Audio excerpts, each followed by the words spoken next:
যখন কোনো বান্দা নামাজের জন্য আল্লাহর মসজিদ থেকে আজান শোনার পরে নিজের কাজটাকে ফেলে দেয়, সে চিন্তা করে আল্লাহু আকবার, আমার আল্লাহ বড়, আমার ব্যবসা বড় না, আমার আল্লাহ বড়, আমার চাষবাস বড় না, আমার আল্লাহ বড়, আমার দুনিয়ার সব কাজ ছোট। আল্লাহকে বড় মনে করে করে মসজিদের দিকে দৌড়ায়।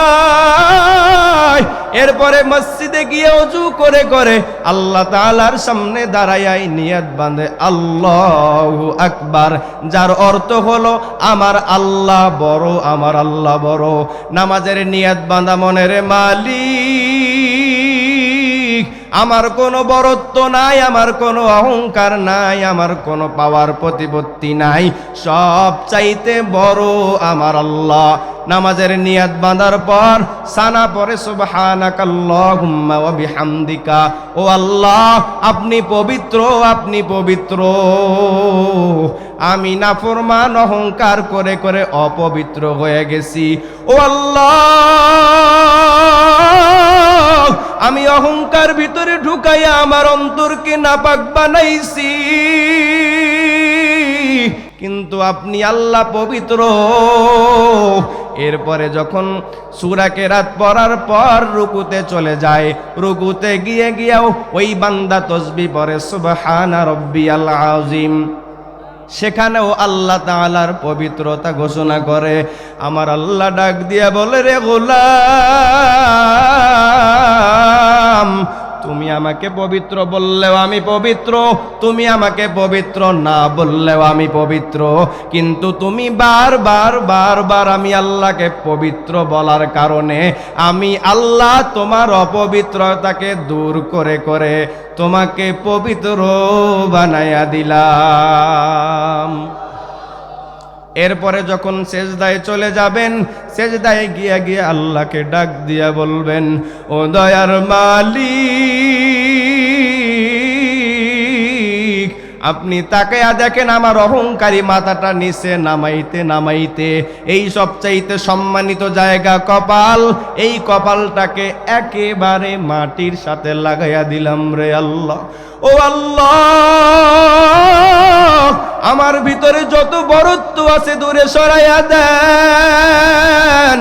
আমার নবী বলেন, কোন ব্যক্তি যদি সময় মতো প্রতিদিন 5 ওয়াক্ত নামাজে আল্লাহ তাআলার ধ্যান ও খেয়ালের সাথে এইভাবে আদায় করতে পারে, ইসলামের এই দ্বিতীয় বিনা নামাজ ভালোভাবে পড়ার কারণে আল্লাহ তাআলা তার অন্তরের দ্বিতীয় নাম্বার রোগ অহংকার সরাইয়া দিবেন। সম্মানিত উপস্থিতি, আমার আজকের আলোচনার বিষয়বস্তু অন্তরের ব্যাধি এবং তার প্রতিকার। সহজ ভাষায় যদি বলতে যাই, অন্তরের রোগ এবং তার ঔষধ। মনে থাকবে তো বিষয়টা? সবাই বলেন মনে থাকবে? যতটুকু আলোচনা শুনবেন মন দিয়ে শোনার চেষ্টা করবেন, হৃদয় অঙ্গন করার চেষ্টা করবেন। এই যে গ্লাসটায় যদি আমি পানি নিতে চাই, তাহলে এই গ্লাসের মুখ আর টিউবওয়েলের মুখ বরাবর যদি না হয়, টিউবওয়েলের মুখ একদিকে, গ্লাসের মুখ আর একদিকে, সারাদিন টিউবওয়েল চাপলে পানি ভরবে গ্লাসে? পানি ভরার জন্য বরাবর হতে হয়। এখানে যত বড় দামি, যত বড় আলেম, মুহাদ্দিস, মুফতি সাহেব এসেও কথা বলুক না কেন, তার কথা আর আপনার মনোযোগ যদি বরাবর না হয়, সারা রাত আলোচনা করলেও বিন্দু পরিমাণ আপনার উপকার হবে না। এই জন্য যতটুকু সময় আলোচনা হবে, মাথার থেকে সাংসারিক চিন্তাভাবনা যত যা আছে সবগুলোকে আপনি একপাশে সেভ করে রাখেন। এখান থেকে বের হওয়ার পরে সেটা ইনস্টল করবেন। এখন আপাতত ওটা একপাশে আপনি সাইড করে রাখেন। একটা একটা বোতল, যদি আপনি বোতলে যদি পানি ভরতে চান, সেই বোতলের মুখ লাগায় সারাদিন পানির নিচে চুবাইলে পানি ঢুকবে ভিতরে? মুখ খুলতে হবে, তাই নয় কি? একইভাবে আপনি এখানে বসে থাকবেন, কিন্তু হৃদয়ের মুখ যদি আপনি না খোলেন, আমার কথা আপনার অন্তরে গিয়ে আঘাত করবে না ভাই। এজন্য শুরুতেই সবাইকে আমি উদারত আহ্বান করব, পুরো মনোযোগ দিয়ে আলোচনা শোনার চেষ্টা করবেন, আর মাঝে মাঝে আমাকে সহযোগিতা করবেন। কিভাবে সহযোগিতা করবেন? নবীজি সাল্লাল্লাহু আলাইহি সাল্লামের একটা হাদিস শুরুতে আমি বলি, আল্লাহ নবী সাল্লাল্লাহু আলাইহি ওয়াসাল্লাম বলেছেন যে ভালো কাজ করা, ভালো কাজের সহযোগিতা করা সমান নেকি। সুবহানাল্লাহ। তো আলোচক এখানে বসে যতটুকু সময় আলোচনা করবে, আপনারা যদি মাঝে মাঝে হ্যাঁ না ঠিক বেঠিক সুবহানাল্লাহ বলে আমাকে সহযোগিতা করেন, তাহলে আমার সমপরিমাণ নেকি আল্লাহ আপনাদেরকেও দান করবে। তাহলে এই নেকি পেতে রাজি আছেন তো? আপনারা আছেন? আল্লাহ তাআলা আমাদের সবাইকে কবুল করুন। সম্মানিত উপস্থিতি, আমি বলছিলাম যেহেতু শীতের দিন বেশি রাত পর্যন্ত আলোচনা করাটা না, আমাদের আবার যাইতে কষ্ট হবে। আপনাদের দোয়ায় আমার আজকে রাত্রেই রওনা দেওয়ার কথা ছিল খুলনার উদ্দেশ্যে, কিন্তু আপনাদের এই প্রোগ্রামের কারণে আজকে আমার রওনা দেওয়া হবে না। কালকে হয়তো খুব সকালবেলাই ফজরের আগেই আমাকে বাসা থেকে বের হতে হবে। এরপরে গাড়ি যদি পাই, আল্লাহ যদি ভালো চাহে তো কিছু একটা হতে পারে। তো যাই হোক, সম্মানিত উপস্থিতি, এই যে আমরা যারা মানুষ আছি, এই মানুষ দুইটা জিনিসের সমন্বয়ে মানুষ। কয়টা জিনিস? একটা হচ্ছে এই দেহ, এই বডি, আর এর ভিতরে একটা আছে আত্মা, যেটাকে আমরা রূহ বলি। একটা জিনিস ছাড়া আর একটা জিনিস, দুইটা জিনিসকে যদি আলাদা আলাদা রাখেন, বলুন তো কোনো একটা জিনিসকে কি মানুষ বলা যাবে? এই যে পানিটাকে যদি আপনি শরবত বানাতে চান, চিনি যদি থাকে সুগার মিলে আর পানি যদি থাকে এই গ্লাসে শরবত হবে? দুইটাকে একত্রিত না করার আগ পর্যন্ত হবে না। তো শুধু রুহুটাকেও কেউ মানুষ বলবে না, আর রুহুবিহীন এই দেহটাকেও কেউ মানুষ বলবে না, এটাকে লাশ বলবে। কথা কি আমি ঠিক বলেছি? আপনারা ঠিক বলেন নাই, আমি বলার পরে বলেছেন। বলবেন ইনশাআল্লাহ, আল্লাহ জাযা দান করবে। তো এই যে দেহ আর যেই রূহ আছে, দেহ এটা সীমিত সময়ের জন্য আল্লাহ পাঠিয়েছেন, একেবারেই সীমিত সময়ের জন্য। আবার 100 বছর ধরে নিলাম আমি, 100 বছর, যদিও মানুষ 60, 70, 80 বছর বাঁচে, আমি ধরে নিলাম 100 বছর। আল্লাহ এই দেহটা আমাদেরকে 100 বছরের জন্য দিয়েছে।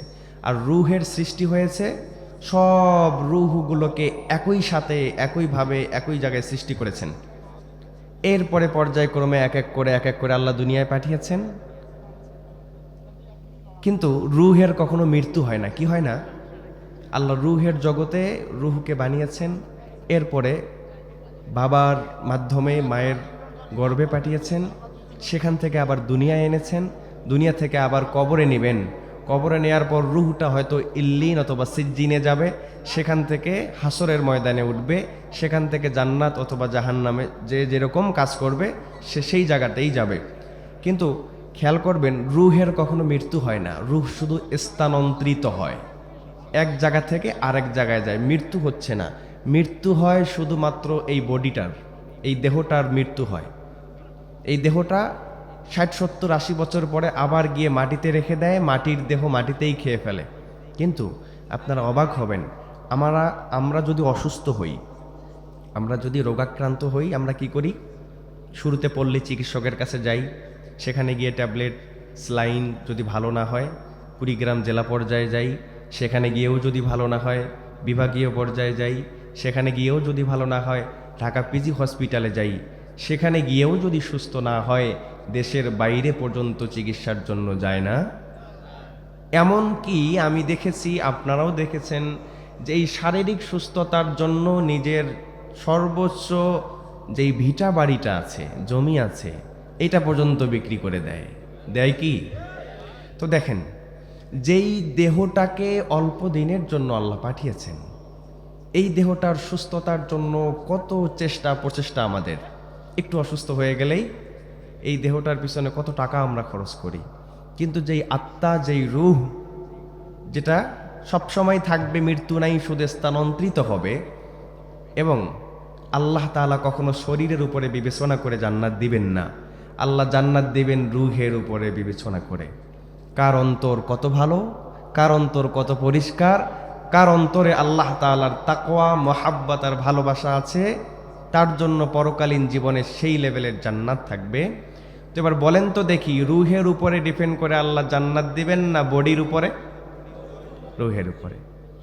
তাহলে যেই বডির কোনো মূল্য নাই, আমি যদি অসুস্থ অবস্থায় মারা যাই বা আরেকজন যদি অসুস্থ রোগাক্রান্ত অবস্থায় মারা যায়, এমন কোনো হাদিস কি আছে রোগাক্রান্ত অবস্থায় মারা গেলে পরকালীন জীবনে তাকে জান্নাত দেয়া হবে না? আছে কি? বরঞ্চ হাদিসের কিতাবগুলো মন্থন করলে পাওয়া যায়, যদি অসুস্থ আল্লাহ তাআলা দেন, প্রত্যেকটা কষ্টের বিনিময়ে আল্লাহ গুনাহ মাফ করেন। তাহলে অসুস্থ শরীর নিয়ে কবরে গেলে কোনো ধরনের ধরাও পাকড়াও নাই। কিন্তু নবীজির হাদিস, যদি অসুস্থ আত্মা নিয়ে কেউ কবরে যায়, তাহলে তার জন্য কঠিন থেকে কঠিন শাস্তি জাহান্নাম অপেক্ষা করছেন, নাউজুবিল্লাহ। এতটুকু আলোচনা শুনে আপনারা কি বুঝলেন? রুহের চিকিৎসা বেশি জরুরি নাকি দেহের চিকিৎসা বেশি জরুরি? তাহলে আমরা যে অসুস্থ হলে এত দৌড়দৌড়ি করি, কিন্তু রুহ যে দীর্ঘদিন যাবৎ অসুস্থ অবস্থায় রোগাক্রান্ত অবস্থায় পড়ে আছে, কোনোদিন কি রুহের কোনো ডাক্তারের কাছে আমরা গিয়েছি? যাই আমরা? মানে ওইটা নিয়ে আমাদের টেনশনই নেই। আত্মা যে আছে, এটা যে অসুস্থ হয়, এটার যে ট্রিটমেন্ট দরকার, এটার যে চিকিৎসা করা দরকার, সেটা নিয়ে আমাদের কোনো টেনশন নাই। আল্লাহ নবী সাল্লাল্লাহু আলাইহি ওয়াসাল্লাম বলেছেন, মানুষের এই রুহে অনেকগুলো রোগ হয়, তার মধ্যে প্রধানতম 5টা রোগ। কয়টা রোগ? 5টা রোগ। মনে রাখবেন, মুখস্থ করবেন। 1 নম্বরে হলো শিরিক, 1 নম্বর। 2 নম্বর অহংকার, কি বললাম? 3 নম্বর কৃপণতা, বলেন, মনে রাখবেন। 4 নম্বর লোভ, 4 নম্বর কি? 5 নম্বর হলো বৈষম্যতা। 1 নম্বর কি বলছিলাম বলেন? শিরিক। এই শিরিক দুনিয়ার সবচাইতে ভয়ঙ্কর গুনাহ, এর চাইতে বড় গুনাহ পৃথিবীতে নাই। এই শিরিকের মতো গুনাহ যার অন্তরে থাকবে, আল্লাহ কোরআনে স্পষ্ট বলে দিয়েছেন, ওই ব্যক্তি জান্নাতে যেতে পারবে না। আল্লাহ চাইলে বান্দার সব গুনাহ মাফ করবেন, কিন্তু আল্লাহ এই শিরিকের গুনাহ মাফ করবেন না। আল্লাহ তাআলা কোরআনুল কারীমে জানাইয়া দিলেন, ইন্নাশ শিরকা লাযুলমুন আযীম। নিশ্চয় নিশ্চয় এই শিরক হলো পৃথিবীর সব চাইতে বড় গুনাহ, বড় জুলুম। এই শিরক যার অন্তরে থাকবে, ওই বান্দার কোনো আমল আল্লাহর দরবারে কবুল হবে না। বলেন তো দেখি, একটা পাতিল যদি ছিদ্র হয়, ওই পাতিলের ভিতরে যদি আপনি মনকে মন পানি রাখেন, দিন শেষে কতটুকু পানি জমা থাকবে? থাকবে? সব ছিদ্র দিয়ে পড়ে যাবে না? আর পাতিলের তলা যদি ভালো হয়, আপনি যদি সামান্য পানি রাখেন, সেটাও দিন শেষে সেখানে মজুদ থাকবে। একইভাবে কারো ঈমান যদি ভালো হয়, ওই ব্যক্তি যদি অল্প থেকে অল্প নেকের কাজ করে, আমল নামায় জমা হয়ে যাবে।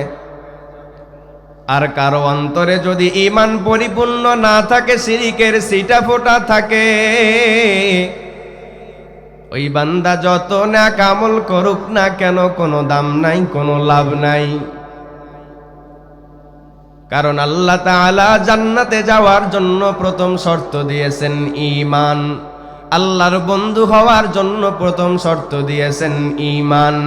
বলেন তো, একজন মানুষের ঈমান নাই, ওই মানুষটা যতই নেকের কাজ করুক না কেন, একজন হিন্দু মানুষ যতই দান সৎকা করুক না কেন, যতই সমাজ কল্যাণমূলক কাজ করুক না কেন, জান্নাতে যেতে পারবে? হিন্দু আছে না, অনেকেই ভালো ভালো কাজ করে, ভালো মানুষ, এনারা জান্নাতে যেতে পারবে না? যেতে পারবে না। কারণ তাদের কি নাই? ঈমান নাই। 2 জন মহিলার কথা আমি আপনাদের সামনে বলবো, এই 2 জন মহিলার কথা শুনলেই বুঝতে পারবেন ঈমান থাকার কেমন দাম আর ঈমান না থাকাটা কতটা ভয়াবহ। একজন মহিলার কথা বুখারী শরীফে এসেছেন, আর একজন মহিলার কথা এই এখনকার সোশ্যাল মিডিয়ায় আপনি পাবেন, অথবা অনেক বই পুস্তকও আছে। বুখারীতে এসেছেন, একজন পতিতা নারী রাস্তা দিয়ে যায়, যাওয়ার সময় সে খেয়াল করলো একটা কুকুর পিপাসার্ত অবস্থায় ছটফট করতেছে, জান যাবে যাবে এমন ভাব। ওই মহিলার দেখে দিলে মায়া তৈরি হয়ে গেল, কূপের থেকে পানি বের করে কুকুরকে পান করাইল। ওই মহিলার জীবনে শুধু গুনাহ আর গুনাহ।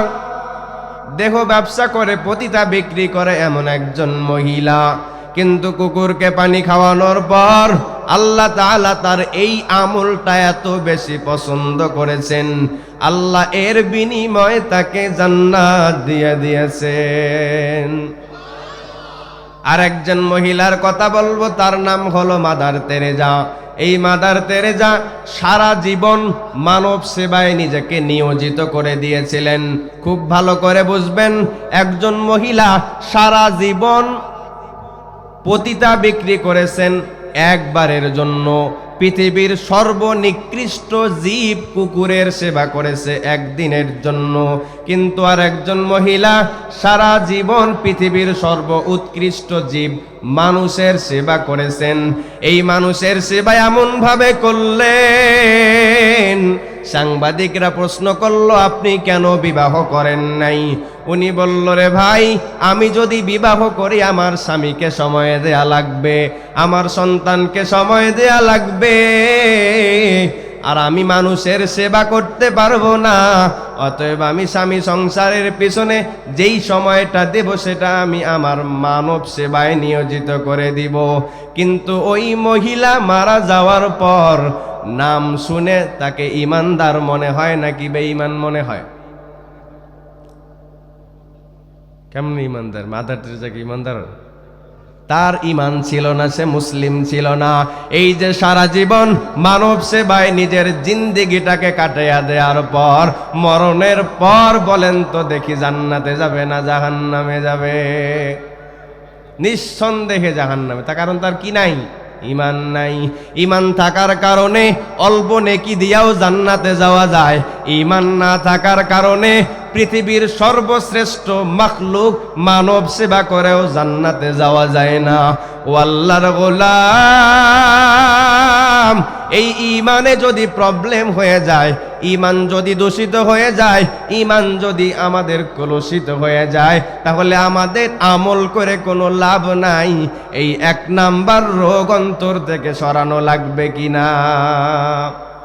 অন্তরের রোগ কয়টা? এক নম্বরে কি? শিরিক। সবাই জোরে বলেন, এক নম্বরে কি? 2 নাম্বার রোগের নাম হলো অহংকার। এই অহংকার এত ভয়ঙ্কর,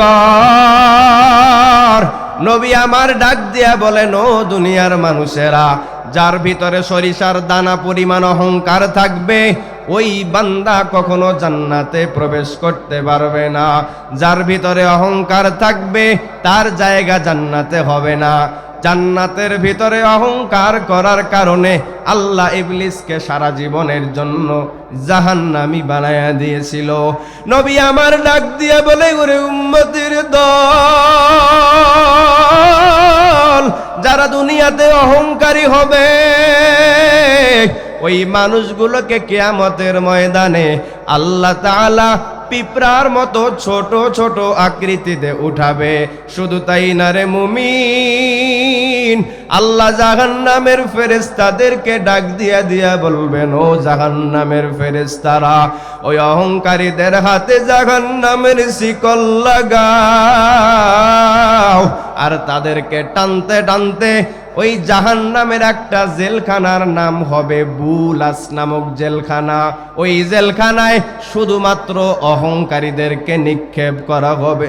আমার আল্লাহ বলবে, রে জাহান্নামের ফেরেশতা, যাও যাও, এই অহংকারীদের হাতে পায়ে শিকল লাগাও, আর টানতে টানতে ওই বুলাস নামক জাহান্নামে নিয়ে গিয়া নিক্ষেপ করো। আল্লাহ তাআলা নবীর মাধ্যমে জানায়া দেন, ওই জাহান্নামী অহংকারীদের খাদ্য আল্লাহ রেখেছেন জাহান্নামের রক্ত আর পুজ। জোরে বলেন নাউযুবিল্লাহ। আল্লাহ তাআলা জাহান্নামের মধ্যে এমন একটা উদ্যান তৈরি করেছেন, মাঠ তৈরি করেছেন। আপনার আমার নবী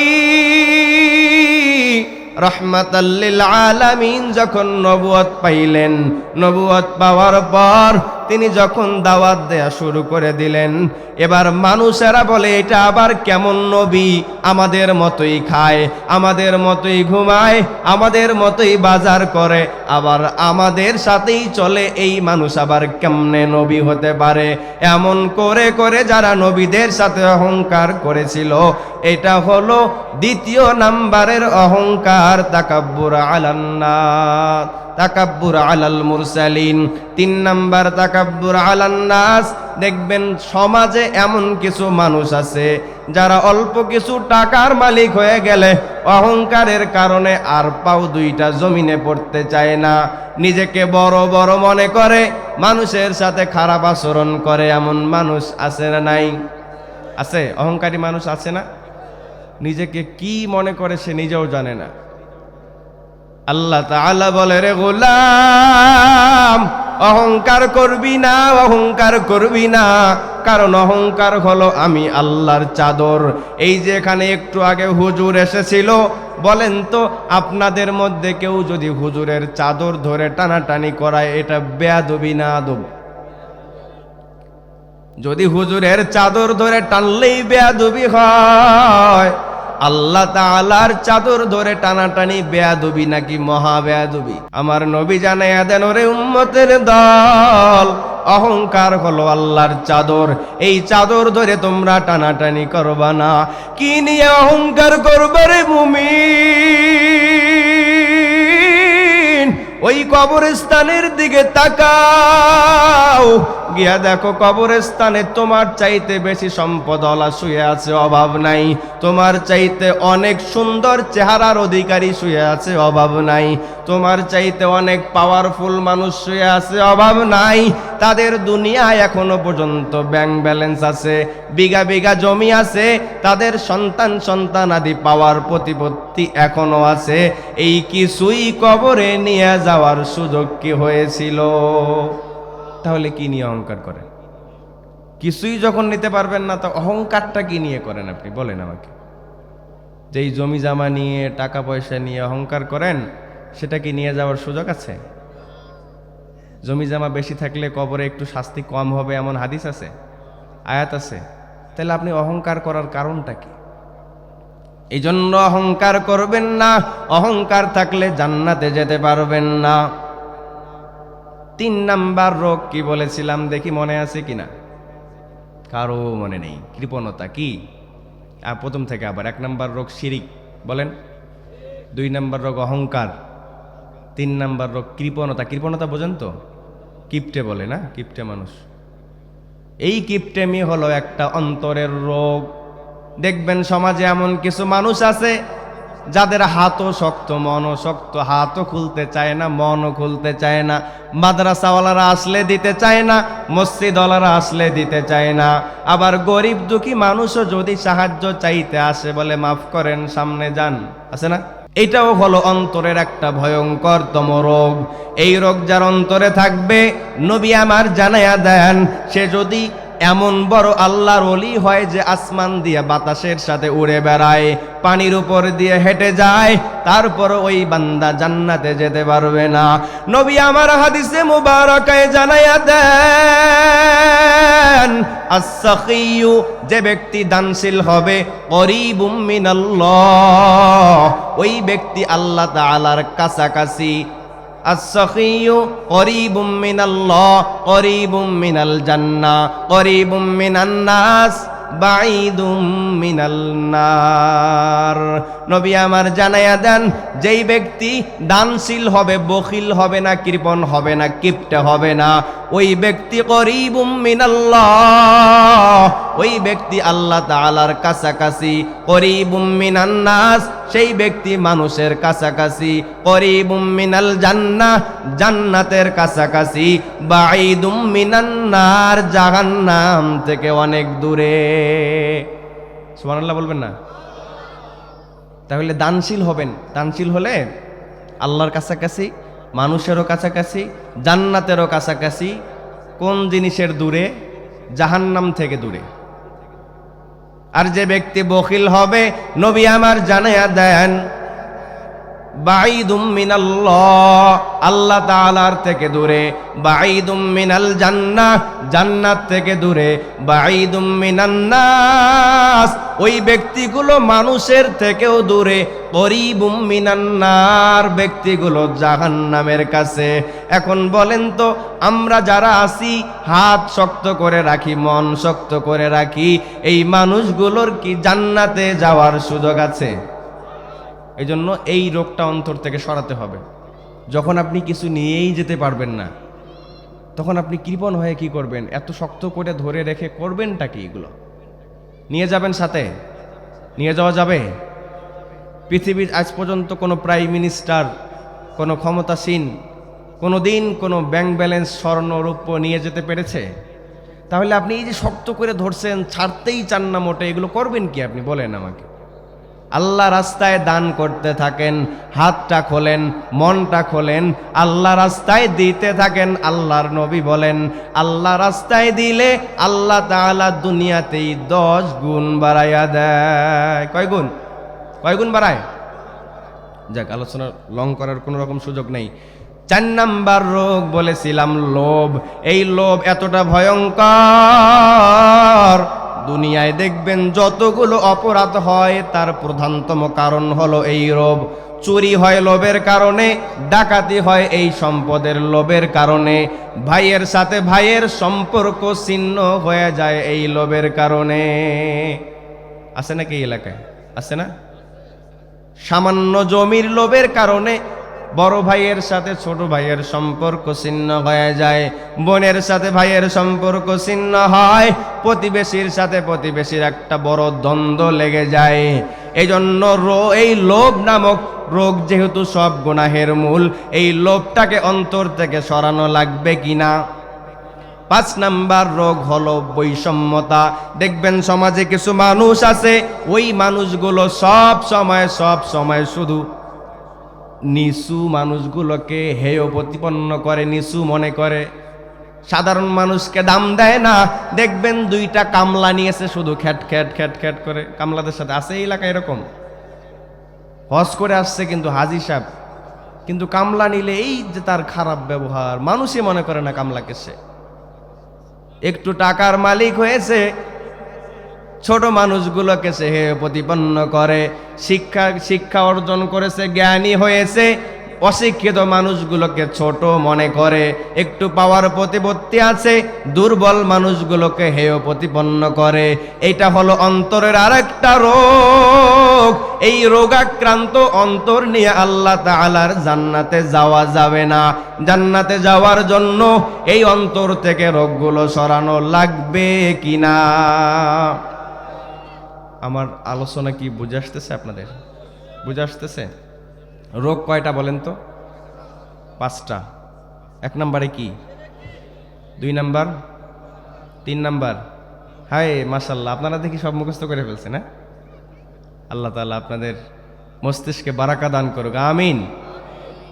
5 নাম্বারে কি? বৈষম্যতা। 4 নাম্বারে লোভ, 5 নাম্বারে বৈষম্যতা। এখন এই রোগ তো শুনলাম, রোগের ঔষধ নেয়ার প্রয়োজন আছে? আছে? এবার বলেন তো, ইসলামের বিনা কয়টি? হায় হায়, তো বাকিগুলো কি মুসলমান না আপনারা? ইসলামের বিনাই দিয়ে জানেন না? হ্যাঁ, ইসলামের বিনা 5টি। কয়টি? 1 নম্বরে কি? ঈমান, কালিমা, একই জিনিস। 2 নাম্বার, আল্লাহ তাআলা এই 5টা রোগের ঔষধ হিসেবে ইসলামের 5টা বিনাকে আমাদের দিয়ে দিলেন। ও বান্দা, তোমার এই অন্তরের রোগ দূর করার জন্য ইসলামের 5টা বিনাকে আমি দিয়ে দিলাম। এই 5টা বিনা যদি তুমি অ্যাপ্লাই করতে পারো, অন্তরের রোগটা দূর হয়ে যাবে। 1 নাম্বার হলো ইসলামের বিনা কালিমা। 1 নাম্বার রোগের নাম হলো শিরিক। এই শিরিকের সিটা ফোঁটা যার অন্তরে থাকবে, ওই বান্দা যদি বেশি বেশি বেশি বেশি এই কালিমাটা পড়ে, এই কালিমার কারণে আল্লাহ তাআলা তার অন্তরের রোগগুলো দূরে সরাইয়া দিবে। আল্লাহর নবী ডাক দিয়া বলে, ওরে উম্মতির দল, জাদ্দিদু ঈমানাকুম, তোমরা তোমাদের ঈমানটাকে নতুন করো, নবায়ন করো। সাহাবায়ে কেরাম বললেন, কাইফা নুজাদ্দিদু ঈমানানা ইয়া রাসূলুল্লাহ, ওগো নবী আপনি জানায়া দেন আমরা আমাদের ঈমানটাকে কেমনে নতুন করব, নবায়ন করব। নবী আমার জানায়া দেন, রে সাহাবায়ে কেরামের দল, তোমরা বেশি বেশি বেশি বেশি বেশি পরিমাণে পড়ো লা ইলাহা ইল্লাল্লাহ, লা ইলাহা ইল্লাল্লাহ, লা ইলাহা ইল্লাল্লাহ, লা ইলাহা ইল্লাল্লাহ। এই কালিমা যতবার পড়বেন ততবার আপনার ঈমানটা নতুন হয়ে যাবে, যতবার পড়বেন ততবার আপনার ঈমানটা নবায়ন হয়ে যাবে। এই কালিমা যতবার পড়বেন ততবার আপনার ঈমানটা স্বচ্ছ, ফ্রেশ, রিনিউ হয়ে যাবে। এই কালিমার আমল দ্বারা 1 নাম্বার রোগ যেটা অন্তরে আছে শিরিক, এই শিরিক নামক রোগকে দূরে সরাইয়া দিবেন কে? 1 নাম্বার রোগের ঔষধ পেয়েছেন?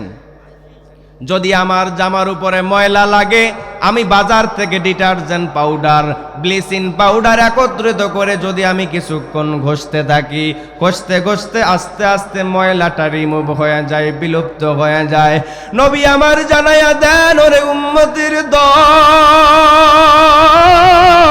যেই ব্যক্তি বেশি বেশি যেই কালিমার ঔষধ আছে এইটা যখন অন্তরের উপরে মালিশ করবে, ঔষধ হিসেবে লাগাইবে, আস্তে আস্তে তার অন্তরের সব এই যে 1 নাম্বার শিরিকের রোগ আছে এটা দূর হয়ে যাবে। এজন্য আজ থেকে বেশি বেশি কালিমা পড়বেন। তো পড়বেন। 2 নাম্বার রোগ অহংকার, এইটা দূর করার জন্য আল্লাহ ঔষধ দিলেন, ইসলামের দ্বিতীয় বিনা হলো নামাজ। এই নামাজকে আল্লাহ দিলেন অহংকারের ঔষধ। যখন কোনো বান্দা নামাজের জন্য আল্লাহর মসজিদ থেকে আজান শোনার পরে নিজের কাজটাকে ফেলে দেয়, সে চিন্তা করে আল্লাহু আকবার, আমার আল্লাহ বড়, আমার ব্যবসা বড় না, আমার আল্লাহ বড়, আমার চাষবাস বড় না, আমার আল্লাহ বড়, আমার দুনিয়ার সব কাজ ছোট। আল্লাহকে বড় মনে করে করে মসজিদের দিকে দৌড়ায়। এরপরে মসজিদে গিয়ে ওযু করে করে আল্লাহ তাআলার সামনে দাঁড়ায় নিয়ত বাঁধে আল্লাহু আকবার, যার অর্থ হলো আমার আল্লাহ বড়, আমার আল্লাহ বড়। নামাজের নিয়ত বাঁধা মনের মালিক, আমার কোনো বড়ত্ব নাই, আমার কোনো অহংকার নাই, আমার কোনো পাওয়ার প্রতিপত্তি নাই, সব চাইতে বড় আমার আল্লাহ। নামাজের নিয়াত বাঁধার পর সানা পরে সুবহানাকাল্লাহুম্মা ওয়া বিহামদিকা, ও আল্লাহ আপনি পবিত্র, আপনি পবিত্র, আমি নাফরমান অহংকার করে করে অপবিত্র হয়ে গেছি। ও আল্লাহ আমি অহংকার ভিতরে ঢুকাইয়া আমার অন্তরকে নাপাক বানাইছি, কিন্তু আপনি আল্লাহ পবিত্র। এরপরে যখন সূরা কেরাত পড়ার পর রুকুতে চলে যায়, রুকুতে গিয়েও ওই বান্দা তাসবিহ পড়ে সুবহানা রাব্বিয়াল আযীম, সেখানেও আল্লাহ তাআলার পবিত্রতা ঘোষণা করে। আমার আল্লাহ ডাক দিয়া বলে, রে গোলাম, তুমি আমাকে পবিত্র বললেও আমি পবিত্র, তুমি আমাকে পবিত্র না বললেও আমি পবিত্র, কিন্তু তুমি বারবার আমি আল্লাহকে পবিত্র বলার কারণে আমি আল্লাহ তোমার অপবিত্রতাকে দূর করে করে তোমাকে পবিত্র বানায়া দিলাম। এরপরে যখন সেজদায় চলে যাবেন, সেজদায় গিয়ে আল্লাহকে ডাক দিয়া বলবেন, ও দয়ার মালিক, আপনি তাকায়া দেখেন আমার অহংকারী মাথাটা নিচে নামাইতে নামাইতে এই সবচাইতে সম্মানিত জায়গা কপাল, এই কপালটাকে একেবারে মাটির সাথে লাগাইয়া দিলাম রে আল্লাহ। ও আল্লাহ, আমার ভিতরে যত বরত্ব আছে দূরে সরাইয়া দেন। আমার নবী বলেন, কোন ব্যক্তি যদি সময় মতো প্রতিদিন 5 ওয়াক্ত নামাজে আল্লাহ তাআলার ধ্যান ও খেয়ালের সাথে এইভাবে আদায় করতে পারে, ইসলামের এই দ্বিতীয় বিনা নামাজ ভালোভাবে পড়ার কারণে আল্লাহ তাআলা তার অন্তরের দ্বিতীয় নাম্বার রোগ অহংকার সরাইয়া দিবেন। নামাজ পড়েন না, আছেন না এখানে?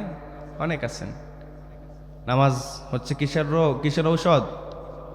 কিসের ঔষধ? নামাজ পড়বেন। নামাজ না পড়লে কোনো মানুষ মুমিনই হতে পারে না। নামাজ ছাড়া মুমিন পরিচয় দেয়া যায় না। আবার দেখবেন সমাজে কিছু মানুষ আছে বলে, নামাজ না পড়লে কি হবে, আমার অন্তর ভালো আছে।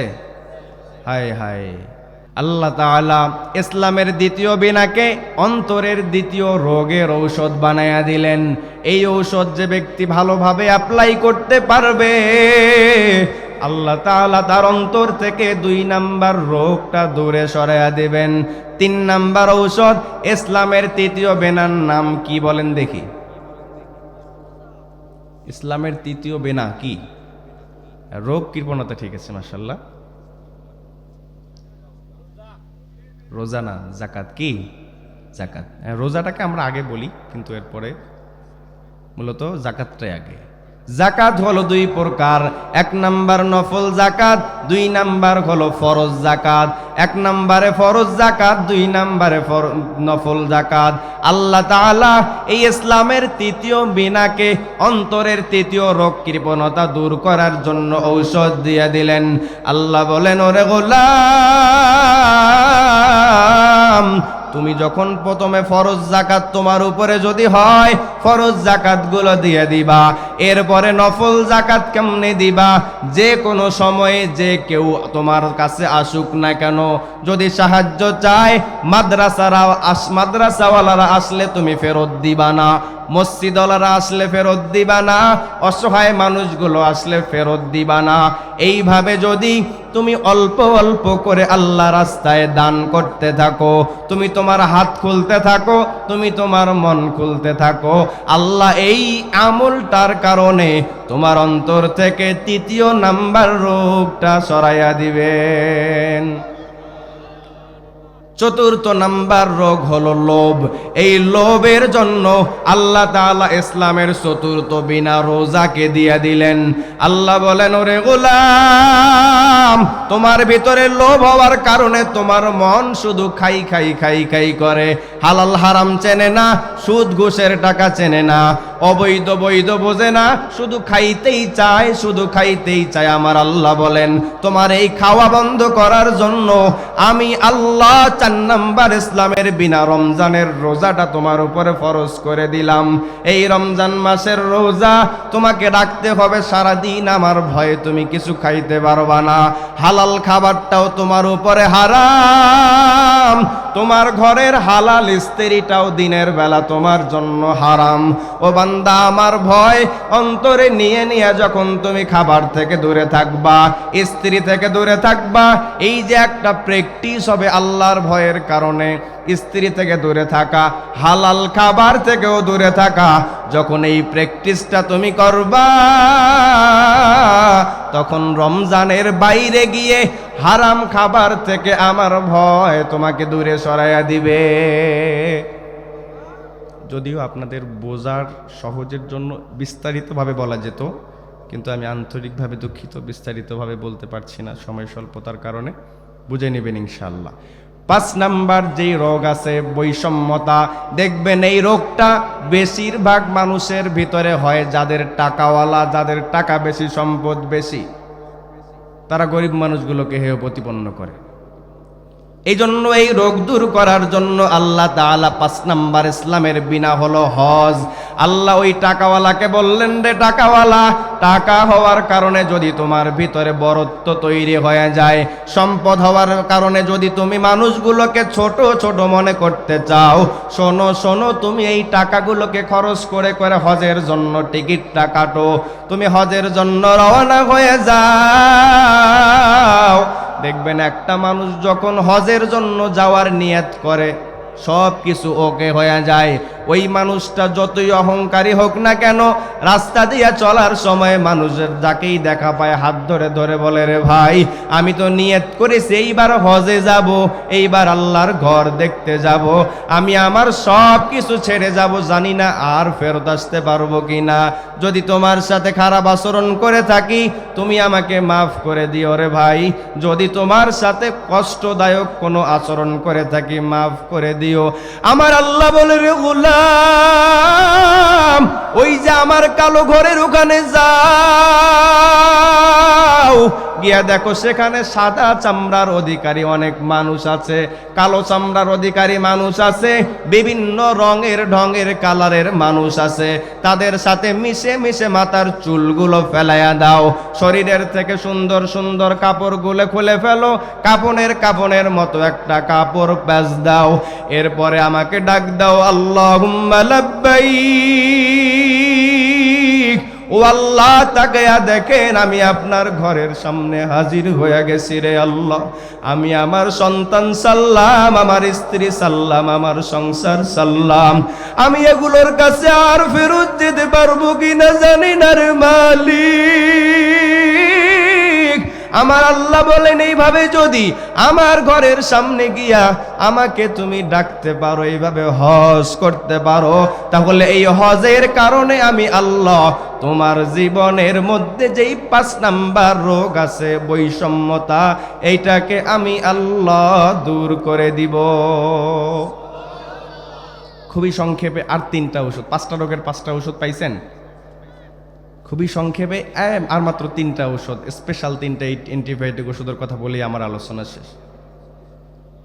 আল্লাহর নবী সাল্লাল্লাহু আলাইহি ওয়াসাল্লাম এই 5টা ঔষধের পরও স্পেশাল ভাবে 3টা ঔষধ দিয়েছেন। কয়টা ঔষধ? 3টা ঔষধ দিয়েছেন। এই 3টা ঔষধ সব রোগের ক্ষেত্রে কাজ করবে। আগের 5টা ঔষধ এক একটার জন্য কাজ করেছে, আর এই 3টা ঔষধ একবারে সব রোগের জন্য কাজ করবে। 1 নাম্বার হলো আল্লাহর জিকির এবং কোরআন তেলাওয়াত। যে ব্যক্তি আল্লাহর জিকির করবে তার অন্তর থেকে জংগুলো দূর হয়ে যাবে। নবী আমার জানায়া দেন, লিকুল্লি শাইইন সিকালা ওয়া সিকালাতুল কুলুবি যিকরুল্লাহ। নবী আমার বলেন, ও দুনিয়ার মানুষ, তোমরা যখন একটা গোনা করো তোমাদের অন্তরে একটা কালো দাগ পড়ে যায়, আবার গোনা করো আবার একটা অন্তরে কালো দাগ পড়ে যায়, আবার গোনা করো আবার একটা অন্তরে কালো দাগ পড়ে যায়। এমন করে গোনা করতে করতে করতে করতে অন্তরটা অন্ধকার কলুষিত হয়ে যায় রে বান্দা। ও বান্দা, এই অন্তরের ময়লাটা কেমনে দূর করবা? প্রত্যেকটা জিনিস পরিষ্কার করার বস্তু আছে, কিন্তু এই অন্তর পরিষ্কার করার একটা বস্তু হলো আল্লাহর জিকির। এজন্য সব সময় আল্লাহর জিকির করবেন। সুবহানাল্লাহ, আলহামদুলিল্লাহ, আল্লাহু আকবার, লা ইলাহা ইল্লাল্লাহ। এখান থেকে নৌকায় উঠেছেন, যাত্রাপুর বাজার যাবেন, যাত্রাপুর বাজার যাওয়ার আগ পর্যন্ত পড়তে থাকবেন সুবহানাল্লাহ। যাত্রাপুর বাজার যাওয়ার আগ পর্যন্ত আল্লাহর জিকির করতে থাকবেন। আপনি এখান থেকে রওনা দিছেন, আপনি আপনার বাড়ি যাবেন, বাড়িতে বসে বসে এই তাসবিহগুলো পড়বেন। ভাত দিতে 10 মিনিট দেরি হচ্ছে, আপনি ওই 10 মিনিট জিহ্বাটা লড়াইয়া লড়াইয়া আল্লাহর জিকির করবেন। এই জিকিরের কারণে আল্লাহ অন্তরের সব রোগগুলো দূর করাইয়া দিবে।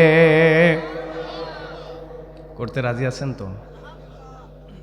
বেশি বেশি জিকির করবেন ইনশাআল্লাহ। 2 নাম্বার ঔষধ নবী আমার দিয়ে দিলেন, মৃত্যুর মোরাকাবা। কি মৃত্যুর মোরাকাবা? এটা যে কত গুরুত্বপূর্ণ, সুবহানাল্লাহ। এই আমলটা যদি আপনি 1 সপ্তাহ করতে পারেন, 1 সপ্তাহ, দেখবেন আপনার জীবনের মোড় ঘুরে যাবে ইনশাআল্লাহ। এই মৃত্যুর মোরাকাবা কেমনে করবেন? প্রতিদিন আপনি যখন বিছানায় শুয়ে পড়বেন, প্রতিদিন বিছানায় শুয়ে শুয়ে শীতকাল যে কম্বলটা মুড়ি দিবেন, কম্বল মুড়ি দিয়ে দিয়ে চক্ষু দুইটা বন্ধ করবেন। আর আপনি দেখবেন আর কল্পনা করবেন, ওরে মন, এই যে চক্ষু দুইটা আমি বন্ধ করলাম, যদি আগামীকাল সকালবেলা আমার এই চক্ষু দুইটা না খোলে, আমি আর এই পৃথিবীর আলো বাতাস দেখতে পারবো না, আমি আর আমার এই দুনিয়ার কোনো কিছুই দেখতে পারবো না। সকালবেলা আমার স্ত্রী ফজরের নামাজের জন্য আমাকে ডাক দেয়, আমি আর উঠতে পারি না, আমি আর তার ডাকের জবাবটাও দিতে পারি না। আমার স্ত্রী বারবার ডাক দেয়, ও স্বামী, প্রতিদিন তো সবার আগে উঠে উঠে আপনি মসজিদে যান, আজকে কি হয়ে গেল, কেন ডাক শোনেন না? মসজিদের নামাজ শেষ হয়ে গেছে রে স্বামী। যখন আমি শুনতেছি না, তখন সন্তানদেরকে জোরে জোরে ডাক দেয় আর বলে, সন্তানেরা এসে দেখো তোমার বাবা কেন কথা শোনে না, কেন ওঠে না। সন্তানেরা এসে এসে আমার হাত ধরে দেখবে আমি দুনিয়ায় নাই, আমার ভিতরে আর রুহু নাই, আমার এই দেহটা জমিনের উপরে পড়ে আছে, কথা বলতে পারি না। সন্তানেরা একটা চিৎকার দিবে, আমার বাবাই নাই, আমার বাবাই নাই। মসজিদের মাইকে এলান হয়ে যাবে, মাইকিং হওয়া শুরু হয়ে যাবে, কে কোথায় আসো আসো, অমুক বান্দা দুনিয়ায় নাই নাই। মুসল্লিগুলো ফজরের নামাজ পড়ে পড়ে আমার বাড়ির দিকে দৌড়াইবে, গিয়া বলবে, কালকেও তো একই ময়দানে বসে বসে বয়ান শুনলাম, কালকেও তো একই দোকানে বসে চা খাইলাম,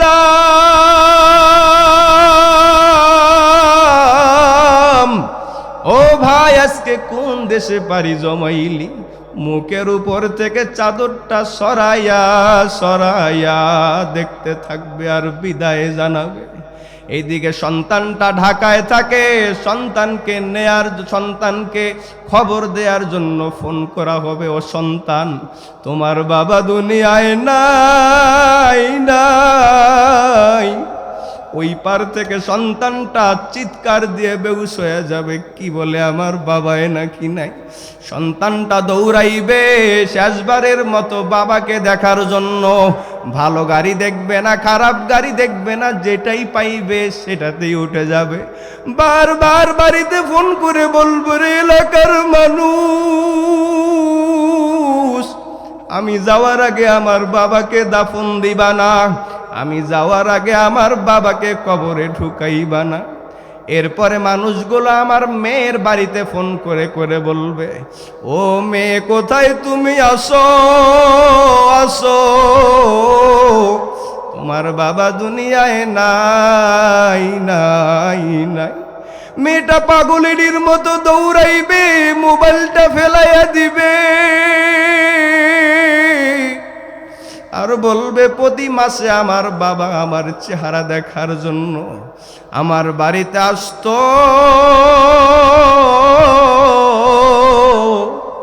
প্রতি মাসে আমি বাবার জন্য একটা করে মুরগি রেখেছি, এই মাসেও তো রাখছিলাম, আমার বাবা আসলে এই মুরগিটা জবাই করে খাওয়াবো। আমি প্রতি মাস শেষে রাস্তার দিকে তাকায়া থাকি, আমার বাবা কখন আমাকে দেখার জন্য আসবে।